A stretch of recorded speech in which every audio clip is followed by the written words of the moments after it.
Caramel bread pudding খেতে কিন্তু খুবই ভালো লাগে আর খুব সহজেই বাসায় এটা তৈরি করতে পারবেন।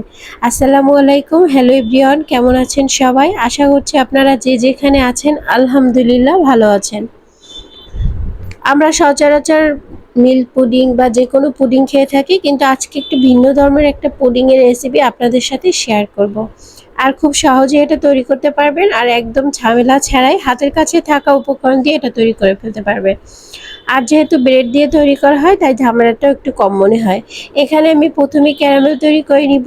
আর এজন্য এখানে 3 টেবিল চামচ চিনি দিয়ে দিচ্ছি আর চুলার আঁচটা এ পর্যায়ে হাই করে দিচ্ছি। যখন দেখব চিনিটা মেল্ট হয়ে আসছে তখন কিন্তু চুলার আঁচটা একদম লো হিটে রেখে দিব। আস্তে আস্তে ক্যারামেলটা দেখবেন তৈরি হয়ে গিয়েছে। আপনারা চাইলে কিন্তু পানি ইউজ করতে পারেন, এখানে আমি কোনো পানি ইউজ করিনি, আমার কাছে সেটা ঝামেলা মনে হয়। আমি ক্যারামেলটা বরাবর এভাবেই তৈরি করে থাকি। আর একদম ক্যারামেলটা তৈরি হয়ে গেছে। আমি যে পাত্রে পুডিংটা তৈরি করব সেই পাত্রে ক্যারামেল ঢেলে নিচ্ছি আর একটু ছড়িয়ে সুন্দর মতো সব জায়গায় লাগিয়ে নিচ্ছি। আর দেখতেই পাচ্ছেন খুব সুন্দরভাবে ক্যারামেলটা একদম সেট হয়ে গিয়েছে। এই পর্যায়ে আমি যেহেতু ব্রেড দিয়ে তৈরি করব আর এখানে আমি দুধ জাল করে ঠান্ডা করে নিয়েছিলাম, বেশি ঘন করার দরকার নেই যেহেতু ব্রেড দিয়ে তৈরি করব।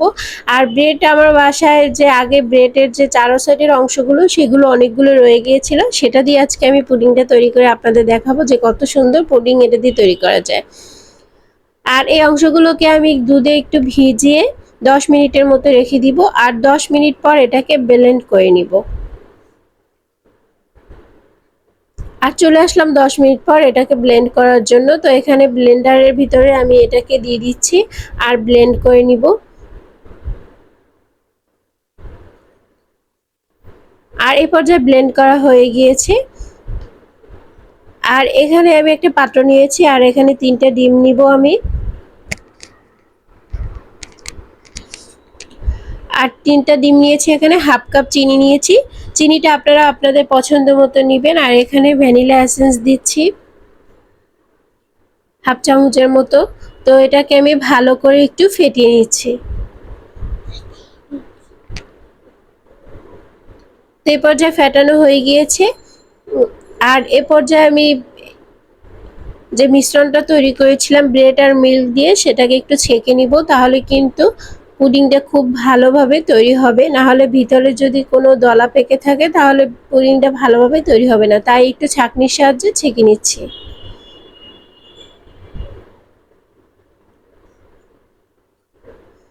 আপনারা চাইলে কিন্তু ব্রেডটা দিয়েও তৈরি করতে পারবেন। আমার কাছে যেহেতু ব্রেডের চারো সাইডের অংশগুলো অনেকগুলো জমে গিয়েছিল তাই এটা দিয়ে আমি পুডিং তৈরি করে আপনাদের সাথে শেয়ার করলাম। আপনাদের কাছে যদি এগুলো থাকে বা কি করবেন ভেবে পাচ্ছেন না তখন কিন্তু এভাবে পুডিংটা তৈরি করে ফেলতে পারেন। আর এখানে হাফ কাপ গুঁড়ো দুধ দিয়েছি আমি। আর এখানে ডিমটা আমি যে ফেটিয়ে রেখেছিলাম সেটা পর্যায়ে দিয়ে দিচ্ছি। এখন হ্যান্ড উইচের সাহায্যে সব উপকরণগুলো একসাথে ভালো করে মিশিয়ে নিচ্ছি।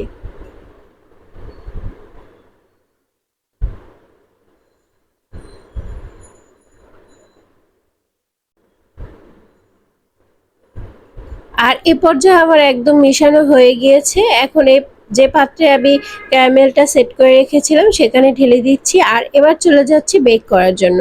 আমি যেহেতু চুলায় আজকে তৈরি করব তাই আমার স্ট্যান্ডারটা খুঁজে পাচ্ছিলাম না, তাই এখানে একটি ছোট সরা দিয়ে নিয়েছি বা ঢাকনা দিয়ে নিয়েছি। আর এ পর্যায়ে কিন্তু পুডিংটা সিদ্ধ হওয়ার জন্য বসিয়ে দিয়েছি। তো 25 মিনিট পর দেখতে পাচ্ছেন পুডিংটা একদমই রেডি হয়ে গিয়েছে। এখন মোল্ড আউট করে কেটে আপনাদের সাথে সার্ভ করে শেয়ার করছি। আর এই যে ফ্রিজে রেখে দিয়েছিলাম আমি 1 ঘন্টা, আর 1 ঘন্টা পর কেটে এটা সার্ভ করার পর দেখতেই পাচ্ছেন লুকটা কতটা সুন্দর এসেছে। এটা কিন্তু খেতে অসম্ভব মজা হয়। তো আপনাদের কাছে যদি রুটির এই বাড়তি অংশটা থেকে থাকে তাহলে সেটা দিয়ে কিন্তু এই সুন্দর পুডিং তৈরি করে ফেলতে পারবেন। আর ভিডিওটি কেমন লেগেছে অবশ্যই কমেন্ট সেকশনে জানাবেন। আর এটা খেতে অসম্ভব মজা, তো আমি বলবো বাসায় একবার হলেও এটা ট্রাই করতে। যেহেতু এটা হাতের কাছে থাকা উপকরণ দিয়ে তৈরি করা হয় তাই এটা স্বাদটা খুবই ভালো আসে। তো আপনারা এটা একবার হলেও ট্রাই করে দেখতে পারেন। যারা ইউটিউব থেকে দেখছেন এখনও চ্যানেলটি সাবস্ক্রাইব করেননি তারা অবশ্যই সাবস্ক্রাইব করবেন। আর ভিডিওটি ভালো লাগলে শেয়ার দিয়ে পাশে থাকবেন। তো আজ এই পর্যন্তই, দেখা হবে নেক্সট ভিডিওতে। আল্লাহ হাফেজ।